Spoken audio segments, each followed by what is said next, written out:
News Karnataka ಫಸ್ಟ್ಗೆ ಸ್ವಾಗತ. ಇಂದಿನ ಪ್ರಮುಖ ಸುದ್ದಿಗಳು.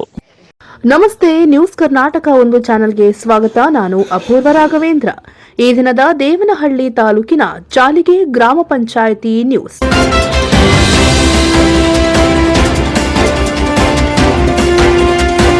ದೇವನಹಳ್ಳಿ ತಾಲೂಕಿನಾದ್ಯಂತ 26ನೇ ಗಣರಾಜ್ಯೋತ್ಸವ ಸಮಾರಂಭ ಸಂಭ್ರಮ ನಡೆದ ಸುದ್ದಿ ನಿಮ್ಮ ನ್ಯೂಸ್ ಕರ್ನಾಟಕ ಒಂದರಲ್ಲಿ ವೀಕ್ಷಿಸಿ. ಬೆಂಗಳೂರು ಗ್ರಾಮಾಂತರ ಜಿಲ್ಲೆ ದೇವನಹಳ್ಳಿ ತಾಲೂಕಿನ ಜಾಲಿಗೆ ಗ್ರಾಮ ಪಂಚಾಯಿತಿ 76ನೇ ಗಣರಾಜ್ಯೋತ್ಸವ ಸಮಾರಂಭ ಸಂಭ್ರಮ. ಜಾಲಿಗೆ ಗ್ರಾಮ ಪಂಚಾಯಿತಿ ಅಧ್ಯಕ್ಷ ಆನಂದ್ ಕುಮಾರ್ ಅವರು 76ನೇ ಗಣರಾಜ್ಯೋತ್ಸವ ರಾಷ್ಟ್ರ ಧ್ವಜಾರೋಹಣವನ್ನು ನೆರವೇರಿಸಿದ ನಂತರ ಜಾಲಿಗೆ ಗ್ರಾಮ ಪಂಚಾಯಿತಿ ಅಧ್ಯಕ್ಷ ಆನಂದ್ ಕುಮಾರ್ ಅವರು ಮಾತನಾಡಿ, ನಾವು ಸಮಾನತೆಯಿಂದ ಎಲ್ಲ ವರ್ಗದ ಜನರು ಸಮಾನವಾಗಿ ಶಿಕ್ಷಣ ಕಲಿಯುತ್ತಿರುವುದೇ ಸಂವಿಧಾನ ಜಾರಿಗೆ ಬಂದದ್ದರಿಂದ. ಭಾರತ ದೇಶದಲ್ಲಿ ಸಂವಿಧಾನ ಜಾರಿಗೆ ಬಂದ ಮೇಲೆಯೇ ಈ ದೇಶದ ಪ್ರತಿಯೊಬ್ಬರಿಗೂ ಮೂಲಭೂತ ಹಕ್ಕುಗಳಾದ ಸಮಾನತೆ, ಸ್ವಾತಂತ್ರ್ಯ, ಧರ್ಮ, ಸಂಸ್ಕೃತಿ, ಶಿಕ್ಷಣ ಮತ್ತು ಇತರೆ ಹಕ್ಕುಗಳು ಸಿಕ್ಕಿರುವುದು. ಸಂವಿಧಾನದಲ್ಲಿ ಮೂಲಭೂತ ಹಕ್ಕುಗಳಂತೆಯೇ ಈ ದೇಶದ ಪ್ರಜೆಗಳಾದ ನಾವು ಮೂಲಭೂತ ಕರ್ತವ್ಯಗಳನ್ನು ನಿರ್ವಹಿಸಬೇಕು ಎಂದು ಹೇಳಿದರು. ನಾವೆಲ್ಲರೂ ಸ್ವತಂತ್ರರಾಗಿ ಜೀವಿಸಲು, ಶಿಕ್ಷಣವನ್ನ ಪಡೆಯಲು ಅವಕಾಶವನ್ನ ನೀಡಿರುವ ಇಂತಹ ಸಂವಿಧಾನವನ್ನ ದೇಶದಲ್ಲಿ ಜಾರಿಗೆ ತರಲು ಶ್ರಮಿಸಿದ ಎಲ್ಲರಿಗೂ ಇಂದು ನಾವೆಲ್ಲರೂ ತಲೆಬಾಗಿ ನಮಿಸುವುದು ನಮ್ಮೆಲ್ಲರ ಆದ್ಯ ಕರ್ತವ್ಯವಾಗಿದೆ. ಸ್ವಾತಂತ್ರ್ಯ, ಸಮಾನತೆ, ಸಹೋದರತ್ವ, ಏಕತೆ, ಭಾತೃತ್ವ, ಸ್ವಾತಂತ್ರ್ಯ ಭಾರತದ ಸಂವಿಧಾನದಲ್ಲಿ ಇರುವ 5 ಪ್ರಮುಖ ಮೌಲ್ಯಗಳಾಗಿವೆ. ಅವುಗಳನ್ನು ಉಳಿಸಿಕೊಂಡು ಹೋಗಬೇಕು ಎಂದು ಜಾಲಿಗೆ ಗ್ರಾಮ ಪಂಚಾಯಿತಿ ಅಧ್ಯಕ್ಷ ಆನಂದ್ ಕುಮಾರ್ ಅವರು ತಿಳಿಸಿದರು.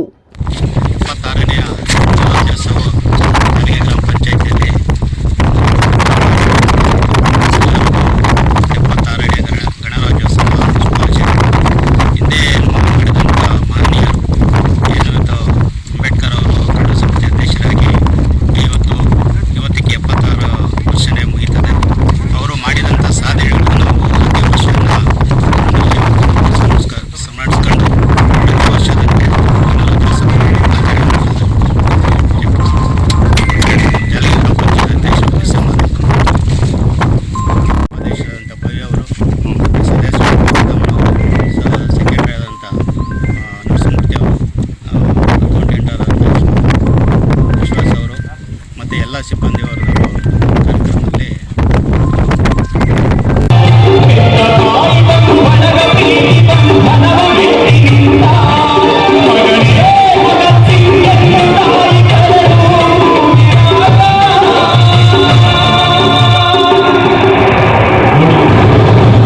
ನಮ್ಮ ದೇಶ ಎಷ್ಟು ಪುಣ್ಯ ಮಾಡಿದೆ ಅಂತಂದ್ರೆ, ಇಡೀ ಪ್ರಪಂಚದಲ್ಲಿ ಯಾವುದಾದ್ರೂ ಒಬ್ಬ ವ್ಯಕ್ತಿ ಅತಿ ಚಿಕ್ಕ ವಯಸ್ಸಿಗೆ ತನ್ನ ದೇಶಕ್ಕೋಸ್ಕರ ಪ್ರಾಣವನ್ನು ಕೊಟ್ಟಿದ್ದಾನೆ ಅಂತ ನಮ್ಮ ಭಾರತ ದೇಶದ ಭಗತ್ ಸಿಂಗ್.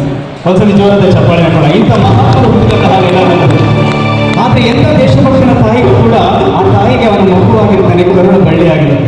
ತನ್ನ ತಾಯಿಯ ಕಣ್ಣೆದುರುಗಳನ್ನೇ ಗಲ್ಲಿಗೇರುವ ಅರದೇಶನಹಳ್ಳಿ ವಿಎಸ್ಎಸ್ಎನ್ ಬ್ಯಾಂಕಿನ ಉಪಾಧ್ಯಕ್ಷರಾಗಿ ಆಯ್ಕೆಯಾಗಿರುವ ಎನ್ ಬಸವರಾಜು ಅವರಿಗೆ ಅಭಿನಂದನೆಯನ್ನ ಸಲ್ಲಿಸಿದ ಸಂದರ್ಭದಲ್ಲಿ ಜಾಲಿಗೆ ಗ್ರಾಮ ಪಂಚಾಯಿತಿ ಅಧ್ಯಕ್ಷ ಆನಂದ್ ಕುಮಾರ್, ಉಪಾಧ್ಯಕ್ಷೆ ಭವ್ಯ ಕೆ, ಸದಸ್ಯರುಗಳಾದ ಮಹೇಶ್ ಕುಮಾರ್, ಕೆಂಪರಾಜು, ಅಪ್ಪಯ್ಯ, ರಾಧಮ್ಮ, ಮಂಜುಳಾ, ಶೋಭಾ, ಗೋಪಿ, ಜಾಲಿಗೆ ಗ್ರಾಮ ಪಂಚಾಯಿತಿ ಮಾಜಿ ಅಧ್ಯಕ್ಷರಾದ ಶ್ರೀರಾಮಣ್ಣ, ಪಿಡಿಒ ಪ್ರಕಾಶ್, ಕಾರ್ಯದರ್ಶಿ ನರಸಿಂಹಮೂರ್ತಿ ಸೇರಿದಂತೆ ಇನ್ನೂ ಅನೇಕ ಪಂಚಾಯಿತಿ ಸದಸ್ಯರು ಹಾಗೂ ಪಂಚಾಯಿತಿ ಸಿಬ್ಬಂದಿ ವರ್ಗದವರು ಹಾಜರಿದ್ದು 76ನೇ ಗಣರಾಜ್ಯೋತ್ಸವ ರಾಷ್ಟ್ರ ಧ್ವಜಾರೋಹಣವನ್ನ ನೆರವೇರಿಸಿದರು.